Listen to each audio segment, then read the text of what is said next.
ইউথকে, জেনজিকে টিকটকের মতো নাচানোর জন্য একটা নতুন সোশ্যাল মিডিয়ার পলিটিক্যাল পার্টি তৈরি করে ফেললো, যার নাম দিয়েছে ককরোচ জনতা পার্টি। মানে যাকে দেখলে ফুস করলে চিদ করে করে একেবারে শেষ হয়ে যায়। सोच समझ के आना। ये माफी मांगने का तरीका है तुम्हारा? तुम तो धमकी दे रहे हो।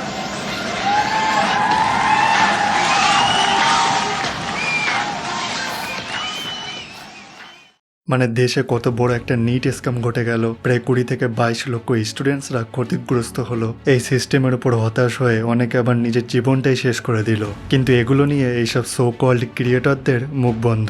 আর এদিকে যেই ককরোচ জনতা পার্টি নামক anti BJP online party trend করতে শুরু করলো, সিস্টেমকে প্রশ্ন করতে শুরু করলো, তখনই এদের পেছনে ঝাল লেগে গেল আর সঙ্গে সঙ্গে ভিডিও নিয়ে হাজির।